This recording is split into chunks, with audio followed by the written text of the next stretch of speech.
बहुत सारे लोगों में ऐसी समस्या भी होती है जिस समस्या को वे लोग बता भी नहीं पाते हैं और छुपाने से भी उनका रोग बढ़ता रहता है, तो बहुत तकलीफ़ भरा हो जाता है और वे मन ही मन परेशान होते रहते हैं। दोस्तों, आज की इस वीडियो में मैं आप लोगों को ये जो बेशरम का पौधा दिखा रहा हूँ, इसके चौंका देने वाले औषधि प्रयोग आज आप लोग को बताने वाला हूँ, क्योंकि बहुत सारे लोग इसको जानते हैं और जहरीला पौधा, जहर वाले पौधा समझते हैं। तो मैं आप लोग को बता देना चाहता हूँ, यह जहरीला पौधा है, बिल्कुल जहरीला पौधा है, लेकिन जहरीला पौधा होते हुए भी यह अमृत के समान कार्य करता है।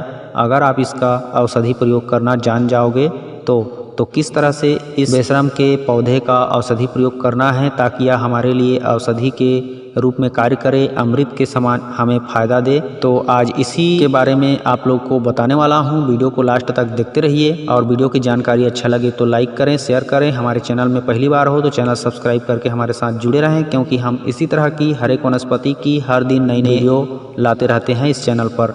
तो बेशरम का पौधा सभी लोग जानते ही होंगे, पानी के क्षेत्र में पाया जाता है और इसके डंठल को, टहनी को तोड़ करके अगर किसी गीली मिट्टी में भी गाड़ देते हो तो वहाँ भी यह जिंदा हो जाता है। इस तरह से इसका जीवन चक्र चलता रहता है, कहीं भी फेंक देने से उग जाता है। अब इसके औषधि प्रयोग किस भाग को कर सकते हो उसको मैं बता रहा हूँ। इसका औषधि प्रयोग आप इसके फूल को कर सकते हो, इसके पत्ते को कर सकते हो।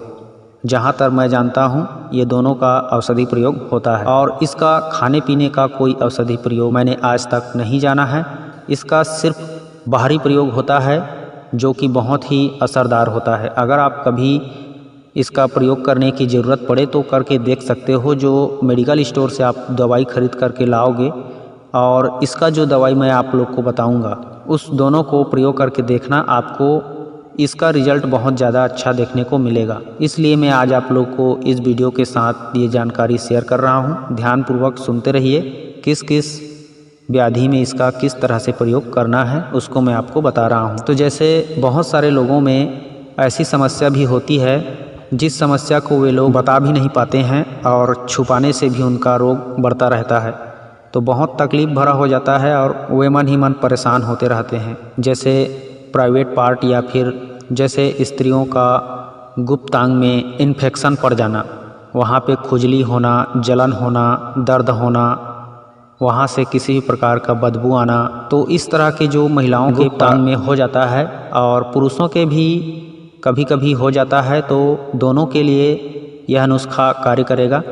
इस तरह का अगर समस्या हो जाए आपके प्राइवेट पार्ट में, खुजली हो रही हो, जलन हो रही हो पेशाब करने में या फिर दर्द होता हो, तो उस तरह के इन्फेक्शन को दूर करने के लिए आप इसके फूलों को, बेशरम के फूलों को बाज़ार से, दुकान से फिटकरी खरीद करके ले आना और उस फिटकरी के साथ इसके फूल को काढ़ा बना लेना। 5-10 ग्राम फिटकरी और ये बेशरम का फूल 5-10 ग्राम, दोनों को आधा लीटर पानी में उबाल लेना।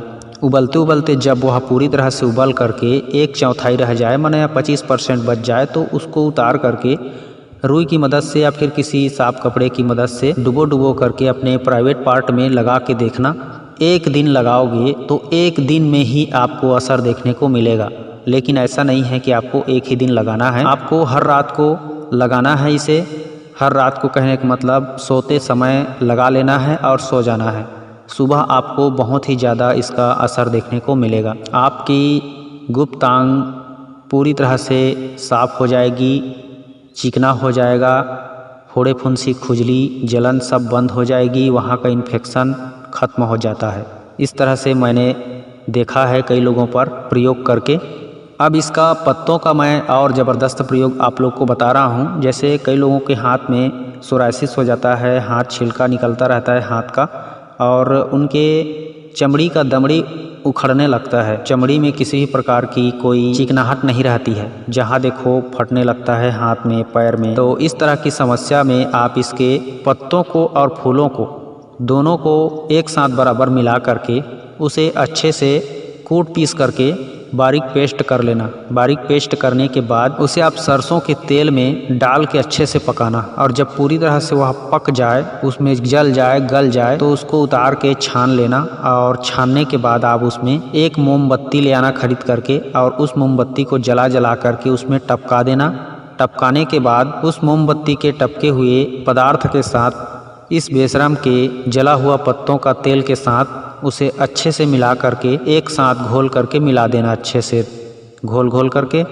और उसका जब थोड़ी गाढ़ा पेस्ट बन जाए तो उस पेस्ट को आप अपने जहाँ भी हाथ में पैर में फटने की समस्या है, चाहे एड़ी की फटने की समस्या हो, चाहे हाथ की फटने की समस्या हो, चाहे हाथ का छिलका निकल रहा हो, सोराइसिस हो, एक्जिमा हो, दांत खाज खुजली हो, किसी भी तरह की समस्या हो, उस समस्या में आप इसका प्रयोग कीजिए। आपको बहुत ही ज़्यादा दमदार इसका असर देखने को मिलेगा। हाथ का या फिर एड़ी का फटना 1-2 दिन में बंद हो जाएगा और जो फटा रहेगा वह भरना शुरू हो जाएगा और बहुत ही अच्छा रिजल्ट देखने को मिलेगा। जो पुराना छिलका रहेगा वह साफ हो जाएगा, नया छिलका आपको उभरता हुआ दिखाई देगा। तो इस तरह से कार्य करता है, असर दिखाता है यह बेशरम का फूल और पत्ते का सरसों तेल में बनाया हुआ मोमबत्ती के साथ मिलाया हुआ दवा। अब मैं आप लोग को इसका तत्कालिक प्रयोग बता रहा हूँ। जैसे आपको कभी भी हाथ पैर में इधर उधर कार्य करते समय या फिर खेलते कूदते समय अचानक चोट मोच लग जाता है तो सूजन आ जाता है, तो उस सूजन को मिटाने के लिए इसके पत्ते को तुरंत पीस करके वहाँ पे लेप कीजिए।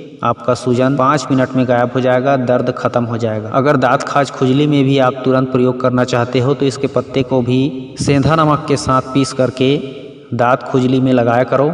इससे भी दांत का खुजली बंद हो जाता है और बढ़ना बंद हो जाता है। दूसरे तीसरे दिन में पूरी तरह से सफाया हो जाता है। मतलब आपको मैं शॉर्टकट में बताऊं तो इसके बेशरम के फूल और पत्ते चर्म रोग के लिए रामबाण दवा है। लेकिन जो मैं बताया मोमबत्ती और सरसों के तेल के साथ बनाएंगे तो उसका प्रयोग बहुत ज़्यादा होता है और उसी का बहुत ज़्यादा असर होता है। और पत्तों को पीस कर लगाने से उतना असर नहीं हो पाता है, लेकिन होता ज़रूर है, ये बात भी है। तो यह चर्म रोग के लिए बेशरम का पत्ता जो है बहुत ही अचूक है और सूजन को मिटाने के लिए भी रामबाण दवा है। गुप्तांग के इन्फेक्शन को ख़त्म करता है। तो यह बेशरम की जानकारी आप लोगों को कैसी लगी कमेंट करके ज़रूर बताएं। मैं मिलता हूं किसी और अच्छी औषधि वीडियो में, तब तक के लिए खुश रहें। नमस्कार।